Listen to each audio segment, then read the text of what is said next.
ओम शांति। ओम शांति। आज की तारीख है 23 नवंबर 2016। साकार महावाक्य। बाबा कहते, मीठे बच्चे, संगम युग पर तुम्हें बाप द्वारा अच्छी बुद्धि और श्रेष्ठ मत मिलती है, जिससे तुम ब्राह्मण से देवता बन जाते हो। आज का प्रश्न, तुम बच्चे किस मस्ती में रहो तो चलन बड़ी रॉयल हो जाएगी।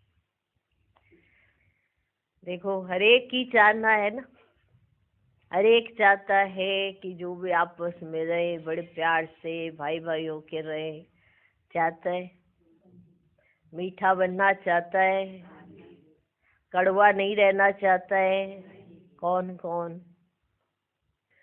आज का प्रश्न है, तुम बच्चे किस मस्ती में रहो तो चलन बड़ी रॉयल हो जाएगी। तुम्हें ज्ञान की मस्ती चढ़ी रहनी चाहिए। ओहो, हम भगवान के सम्मुख बैठे हैं, ये मस्ती। ओहो, हम भगवान के सम्मुख बैठे हैं, हम यहाँ से जाएंगे, जाकर विश्व का मालिक क्राउन प्रिंस बनेंगे। जब ऐसी मस्ती रहे तो चलन स्वतः रॉयल हो जाएगी। मुख से बहुत मीठे बोल निकलेंगे। चाहता है ना हर एक, मैं जब भी बात करूं मीठी ही करूं। हर एक यही चाहता है, फिर भी क्या करूं, कड़वाहट आई जाती है। जब ऐसी मस्ती रहे तो चलन बहुत रॉयल हो जाएगी। मुख से बहुत मीठे बोल निकलेंगे, आपस में बहुत प्यार रहेगा। आज का गीत है, महफिल में जल उठी शमा। ओम शांति। ओम शांति। मीठे मीठे बच्चों, रूहानी बच्चों ने आकर ब्राह्मण बन रूहानी बाबा से यह जरूर समझा है कि हम है संगम युगी ब्राह्मण। समझा है कि हम है संगम युगी ब्राह्मण। बाप ने हमारे बुद्धि का ताला खोला है ना। बाप ने हमारे बुद्धि का ताला खोला है। अब हम समझते हैं कि यह है संगम युग। बुद्धि का जब ताला खुला तभी तो समझा ना कि यह है संगम युग। मनुष्य जो भी पतित भ्रष्टाचारी हैं, वो फिर पावन बन भविष्य में पावन श्रेष्ठाचारी पुरुषोत्तम कहलाएंगे। ये लक्ष्मी नारायण कभी तो पुरुषार्थ कर पुरुषोत्तम बने हैं ना। इन्हों की हिस्ट्री जरूर चाहिए। इन लक्ष्मी नारायण का राज्य कब स्थापन हुआ? ना कलयुग में ना सतयुग में। स्वर्ग स्थापन होता ही है संगम पर। कब होता है? संगम पर। इतने विस्तार में कोई जाते ही नहीं है। तुम जानते हो यह संगम युग है। कलयुग के बाद सतयुग नई दुनिया होती है तो जरूर संगम युग भी होगा। फिर नई दुनिया में नया राज्य होगा। बुद्धि चलनी चाहिए, बुद्धि चलनी चाहिए। तुम जानते हो बाप द्वारा हमको अच्छी बुद्धि और श्रीमत मिल रही है। बाप द्वारा हमको अच्छी बुद्धि और श्रीमत मिल रही है। कहते हैं, हे ईश्वर, इनको सदैव सुमत अथवा अच्छी मत दो। कहते हैं ना, हे भगवान, इसको अच्छी बुद्धि दे। ऐसी कहा जाता है ना कि भगवान काश तुम्हें अच्छी बुद्धि दे, जिस अच्छी बुद्धि से तुम अच्छा सोच सको। क्योंकि बुद्धि ही ऐसा होता है कि बुद्धि में कोई विचार अगर बाहर से आ भी जाता है, आपने अच्छा सोचना उसके प्रति या बुरा, ये आपके पास बुद्धि कैसी है, इसी से तो करेंगे। इसलिए भगवान के आगे सब हाथ जोड़ कर ये प्रार्थना करते हैं कि भगवान मुझे अच्छी बुद्धि दे ताकि मैं अच्छा सोच सकूं। कहते, ईश्वर, इनको सदैव सुमत अथवा अच्छी मत दो। वे सारी दुनिया का बाप है, सबको अच्छी मत देने वाला है। सारी दुनिया का बाप है, वो आई है अच्छी मत देने। अच्छी मत देने। संगम युग पर आकर अपने बच्चों को अच्छी मत देते हैं, जिसको पांडव संप्रदाय और देवी संप्रदाय शास्त्रों में लिखा हुआ है। ब्राह्मण संप्रदाय और देवी संप्रदाय को भी कोई समझ ही नहीं सकते। ब्रह्मा द्वारा ही ब्राह्मण संप्रदाय बन सकते हैं। परमपिता परमात्मा ही ब्रह्मा द्वारा ये रचना रचते हैं। प्रजापिता है तब तो इतने सब ब्रह्मा कुमार और ब्रह्मा कुमारियां हैं। जब तक कोई आकर तुम ब्राह्मणों द्वारा ज्ञान ना लेवे, तब तक सदगति कैसे हो सकती? तुम्हारे पास बहुत आएंगे, सन्यासी भी आएंगे और धर्म वाले भी आएंगे पाप से वर्षा लेने। स्वर्ग में उनका पाठ नहीं है, परंतु संदेश सबको देना है कि बाप आया है। भले उनका पाठ स्वर्ग में नहीं है, परंतु संदेश तो सबको देना है कि बाप आया है। इस समय हिंदू कहलाने वाले कोई भी देवी देवता धर्म को जानते ही नहीं। वे जो पहले सतो प्रधान थे, वे फिर तमो में आने के कारण अपने को देवी देवता कहला नहीं सकेंगे, नहीं कहला सकते ना। इसलिए कोई इस देवी देवता धर्म को पूरी तरह से जानता ही नहीं। तुम बच्चे जानते हो, रावण का राज्य भी यहाँ होता है और परम पिता परमात्मा, जिसको राम भी कहते हैं, उनका जन्म भी यहाँ ही होता है। गाते भी है पतित पावन सीताराम, परंतु पतित किसने बनाया? रावण कौन है?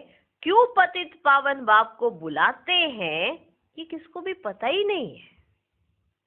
ये कोई समझते नहीं कि हमारे में जो 5 विकार है वही रावण है। हमारे में जो 5 विकार है वही रावण है। जिसमें 5 विकार नहीं, वह राम संप्रदाय है। अभी राम राज्य नहीं है, इसलिए सब चाहते हैं कि नई दुनिया, नया पवित्र राज्य चाहिए। राम कहा जाता है शिव बाबा को, परंतु उन्होंने परमात्मा राम को समझ लिया है, इसलिए शिव बाबा को बुला दिया है। परमात्मा शिव बाबा है, उन्होंने क्या समझ लिया? परमात्मा राम, मना त्रेता वाले राम की महिमा गा दी। तुम समझा सकते हो कि राम राज्य किसको कहा जाता है? शास्त्रों में लिख दिया है कि राम की सीता चुराई गई। ये लिख दिया ना, राम की सीता चुराई गई। ये तो हो सकता है क्या? ये हो सकता है क्या कि राजा की रानी को कोई चुरा ले जाए? ये हो सकता है क्या? शास्त्र भी ढेर हैं। मुख्य शास्त्र है गीता, मुख्य शास्त्र है गीता। शास्त्रों में लिखा है कि ब्रह्मा द्वारा ब्राह्मण, देवता, क्षत्रिय धर्म की स्थापना करते हैं, तो प्रजापिता भी यहाँ ही चाहिए। ब्रह्मा को इतने ढेर बच्चे हैं, तो यह है मुख वंशावली। इतने कुख वंशावली तो हो ना सके। जबकि सरस्वती भी मुख वंशावली है, तो ब्रह्मा की स्त्री हो नहीं सकती। अब बाप कहते हैं, ब्रह्मा मुख द्वारा तुम ब्राह्मण बनते हो, मेरे बच्चे बनते हो। तुम बच्चे जानते हो शिव बाबा की कितनी महिमा है। बाप पतित पावन लिबरेटर भी है, ये सब गाते भी हैं, परंतु समझते नहीं है। इसलिए पहले बाप का परिचय देना है कि वे पतित पावन है, गीता का भगवान भी है, निराकार शिव बाबा है, तो जरूर आकर ज्ञान सुनाया होगा। अब जिस शरीर द्वारा ज्ञान सुनाते हैं, उसका नाम रखा है ब्रह्मा। नहीं तो ब्रह्मा कहां से आए? ब्रह्मा का बाप कौन? ब्रह्मा विष्णु शंकर का रचयिता कौन? यह है गुह्य प्रश्न। ठीक, जिसके शरीर द्वारा शिव बाबा ज्ञान सुनाते हैं, उनका नाम रखते हैं ब्रह्मा। नहीं तो ब्रह्मा कहां से आए? ब्रह्मा का बाप कौन? ब्रह्मा विष्णु शंकर का रचयिता कौन? यह है गुह्य प्रश्न। त्रिमूर्ति देवता तो कहते हैं, परंतु ये आए कहां से? अब बाप समझाते हैं, इनका भी रचता ऊंचे ते ऊंचा भगवत ही है, जिसको शिव कहते हैं। ये 3 देवताएं लाइट के हैं, तीन देवताएं लाइट के हैं, इनमें हड्डी मांस नहीं है। ब्रह्मा, विष्णु, महेश ये लाइट के हैं, इनमें हड्डी मांस नहीं है, परंतु मोटी बुद्धि समझ नहीं सकते। इतनी सी बात उन्हों को समझ नहीं आती है। इस पर समझाना है, ऊंचे ते ऊंचा भगवान है, ऊंचे ते ऊंचा भगवान है। वे ब्रह्मा द्वारा स्वर्ग का वर्षा देते हैं, और भगवान कौन है? शिव बाबा, ना कि त्रेता का राम। भगवान है शिव बाबा, जो सभी का पिता है, सभी धर्म की आत्माओं का पिता है, सभी का पिता है। वे ब्रह्मा द्वारा स्वर्ग का वर्षा देते हैं, गाते भी है ना, मनुष्य से देवता की एक करत न लागी वार। फिर दिखाते हैं विष्णु की नाभि से ब्रह्मा निकला। कभी नाभि से भी बच्चा होता है क्या? अब बाप बैठ सब राज समझाते हैं, परंतु जब कोई समझे ना, तुम जानते हो आत्मा कोई पाप आत्मा पुण्य आत्मा कहा जाता है। ऐसे नहीं कि पवित्र आत्मा सो परमात्मा है। परमात्मा बाप तो सदा पावन है, तमो प्रधान को पतित कहा जाता है। सत्य में जब सुख था तो दुख का नाम भी नहीं था, कि दुख किसे कहा जाता है। जब सत्य में सुख था तो दुख का नाम भी नहीं था, ये प्रोनाउंसिएशन भी नहीं थी दुख। कहाँ? सत्युग में। मनुष्य तो कह देते स्वर्ग अभी है, कुछ भी समझते नहीं, परंतु अंत में आकर बाप से वर्षा लेंगे। कहाँ का? मुक्तिधाम का। अंत में आकर बाप से वर्षा लेंगे। इसीलिए कहा है बाबा आएगा तो वर्षा तो हर एक को मिलेगा। मुक्ति का, जीवन मुक्ति का सबको मिलेगा, जीवन मुक्ति का पुरुषार्थ वाले को मिलेगा। जीवन मुक्ति माना सत्य। जो बाबा का कहना मानेगा, उनकी मत पर चलेगा, उसे मिलेगा जीवन मुक्ति का वर्षा, माना सत्युग में आने का अधिकार। ठीक, तुम बच्चे ही जानते हो कि हम अपनी राजधानी स्थापन कर रहे हैं। विश्व का मालिक और कोई बन न सके। विश्व पर राज्य सत्युग में होता है, कलयुग में सारी विश्व पर राज्य कर ना सके, ये भी किसको पता ही नहीं है। गीता में भी है कि महाभारी लड़ाई लगी थी, तभी सब धर्म विनाश हो जाते हैं। जैसे एक वट का वृक्ष होता है, ठीक है, जैसे एक वट का वृक्ष होता है, वह जब सूख जाता है तो आपस में टकराने पर आग लग जाती है। वट का वृक्ष जब सूख जाता है तो आपस में जब टकराता है तो आग लग जाती है और सारा जंगल जल जाता है।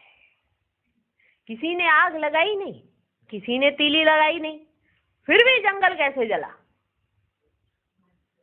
वट वृक्ष जब वह सूख जाता है तो आपस में टकराता है तो पूरे जंगल को आग लग जाती है। ये मनुष्य सृष्टि झाड़वी जड़जड़ी भूत हो गया है। समझ में आ रहा है? ध्यान से समझने की जरूरत है। इसलिए 4 सागर मंथन करना चाहिए कि अभी ये झाड़वी, मनुष्य सृष्टि का झाड़वी जड़जड़ी भूत हो गया, माना सूख गया है, और यही आपस में टकराएगा और पूरे जंगल को आग लग जाएगी।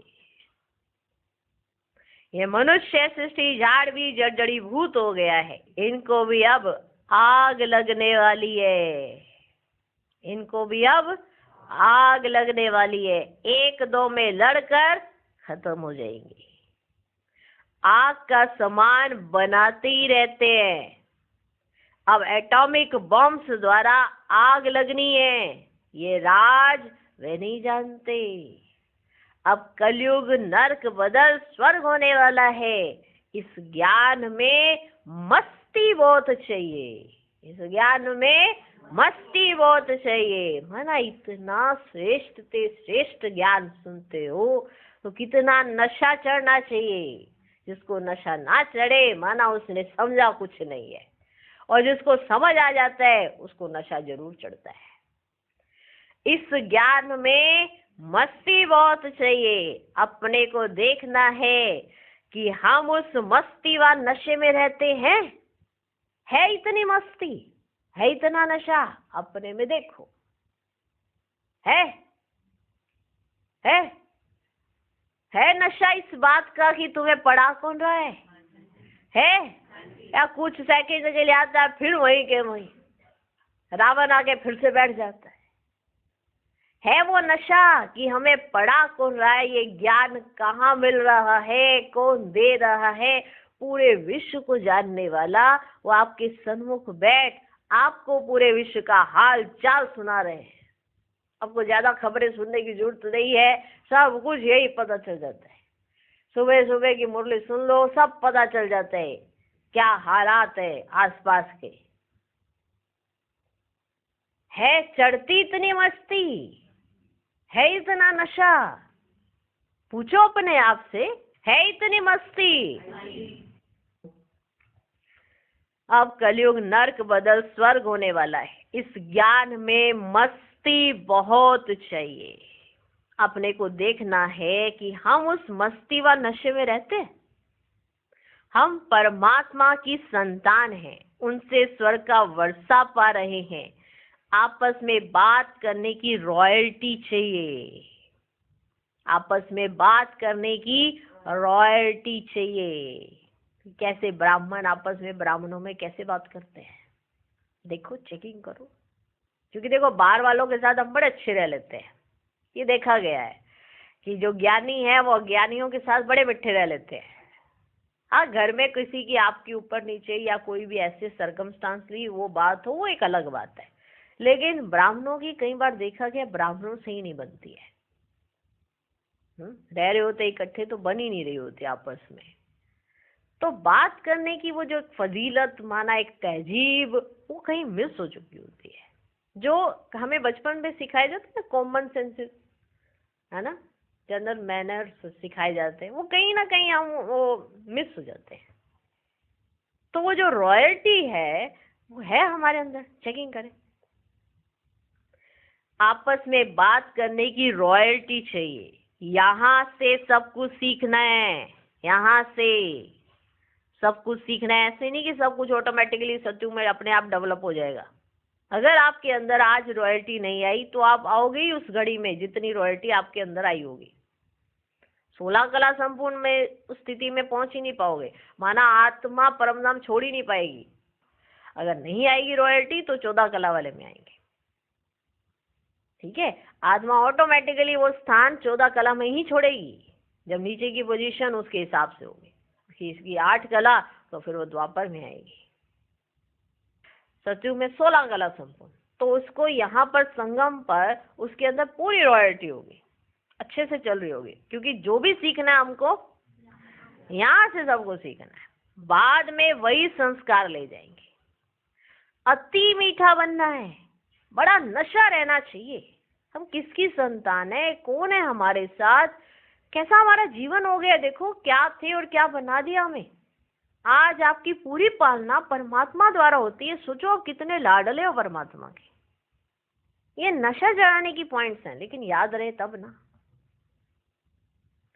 आपस में बात करने की रॉयल्टी चाहिए, यहाँ से सब कुछ सीखना है, बाद में वही संस्कार ले जाएंगे। अति मीठा बनना है, बड़ा नशा रहना चाहिए। शिव बाबा के हम बच्चे हैं, देवता पद पाने वाले हैं, तो एक दो में कितना प्यार से बोलना चाहिए। परंतु बच्चों के मुख से अर्जुन फूल निकलते ही नहीं है।